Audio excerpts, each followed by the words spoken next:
pembelajaran kita dengan doa. Marilah kita mengambil sikap berdoa. Dalam nama Bapa dan Putra dan Roh Kudus. Amin. Ya Allah Bapa di dalam surga, kami sangat bersyukur dan berterima kasih kepadamu atas segala anugerah yang telah Engkau berikan kepada kami di hari-hari yang telah kami lalui. Dan pada saat ini kami mohon kepadamu, ulurkanlah tangan kasih-Mu untuk selalu menyertai dan melindungi kami selalu. Namun kami puji hari ini, esok, dan sepanjang segala masa. Amin. Apakah semua hadir hari ini? Terima kasih. Selanjutnya, saya mau bertanya, apakah pembelajaran yang kita pelajari hari ini sudah pernah kamu baca materinya? Ya.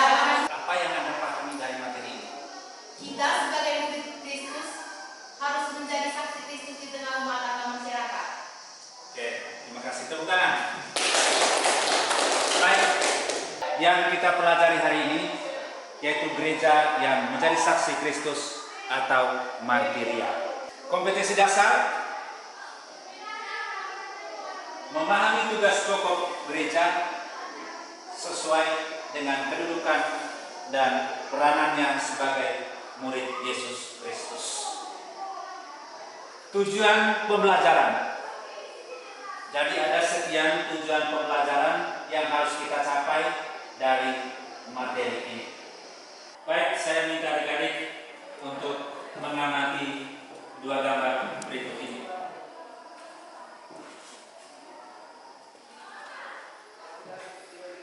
Silakan perhatikan gambar itu. Gambar berikutnya.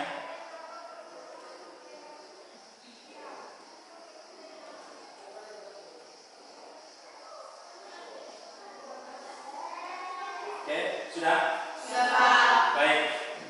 Pertanyaan untuk gambar yang sudah ditampilkan tadi.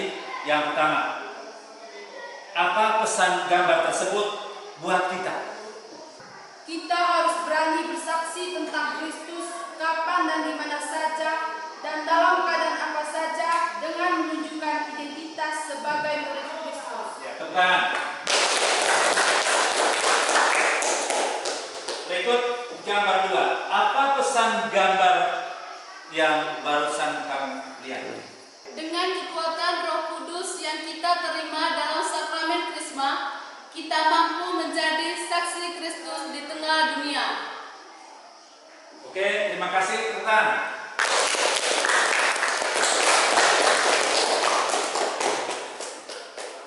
Baik, adik-adik. Setelah kita mengamati, sekarang Bapak Guru memberikan kesempatan kepada Anda untuk membaca artikel dan juga teks kitab suci yang sudah dibagikan oleh Bapak Guru sebelumnya. Silakan membaca selama 1 menit.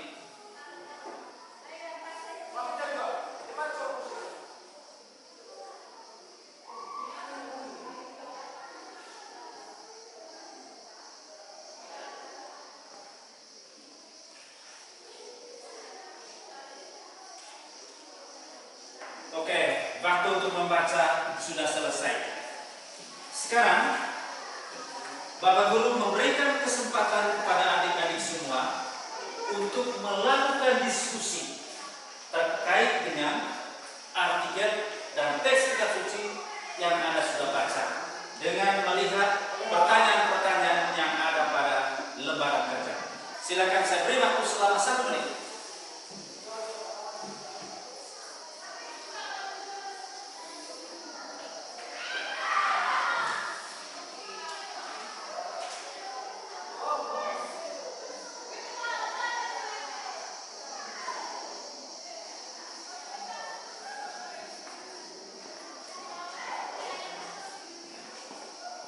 Sekarang kita masuk pada bagian yang berikutnya, yaitu mempresentasikan hasil diskusi.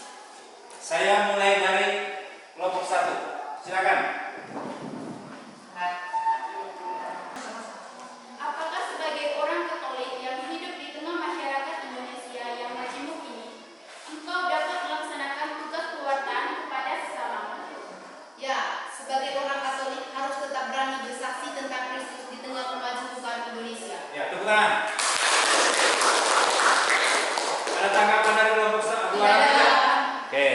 kasih. Berikutnya presentasi dari kelompok 2. Persilakan. Apa makna kesaksian dalam cerita kitab suci? Makna kesaksian dalam cerita kitab suci. Menjadi saksi Kristus berarti menyampaikan atau menunjukkan apa yang dialami dan diketahui tentang Yesus Kristus kepada orang lain melalui kata-kata, sikap, dan perbuatan nyata. Baik, tepuk tangan. Iya ya Pak. Oke, terima kasih untuk kelompok 2. Sekarang kelompok 3. Silakan.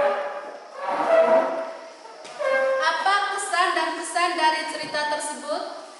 Kesan dan pesan cerita tentang Uskup Agung Romero. Uskup Agung Romero adalah seorang tokoh yang benar-benar memiliki keberanian untuk mempertahankan imannya akan Yesus Kristus sampai menghabiskan nyawanya, dan ia seperti Kristus. Pesan cerita ini bahwa kita harus berani membela iman dan mempertahankan iman akan Yesus Kristus. Oke, terima kasih. Tepuk tangan. Ada tanggapan dari satu dan dua? Iya. Terima kasih untuk kelompok 3 dan terima kasih untuk kelompok 1, 2, dan 3 yang telah mempresentasikan hasil diskusinya. Baik adik-adik, kamu telah berdiskusi, maka pada kesempatan ini Bapak Guru ingin memberikan beberapa penegasan sekaligus menyempurnakan jawaban-jawaban diskusi kalian.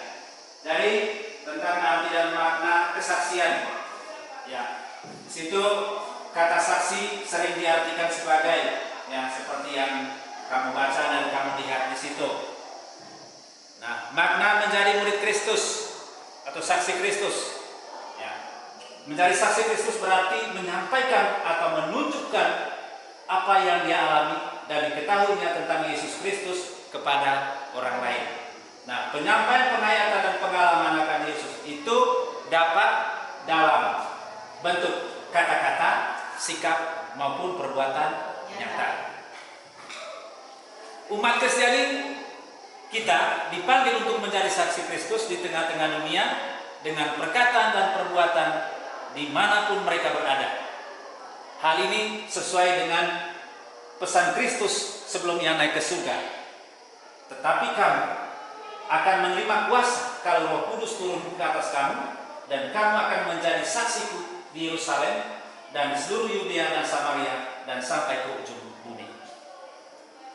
Bagi kita sekarang, ya, menjadi saksi Kristus, kita harus dudukkan mulai dari rumah, dari keluarga, dari sanak saudara, tetangga, di sekolah, lingkungan, sampai di ujung di mana hidup kita berakhir.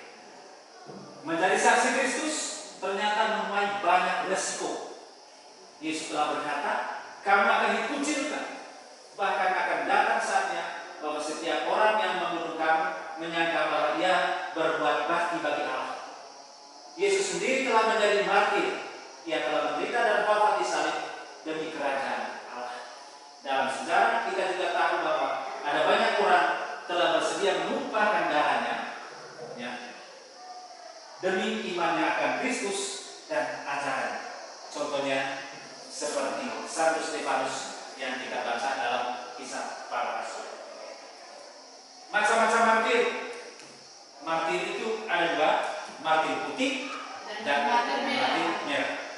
Martir putih adalah mereka yang memberikan kesaksian, ya, melalui perbuatan-perbuatan baik, contoh hidup mereka.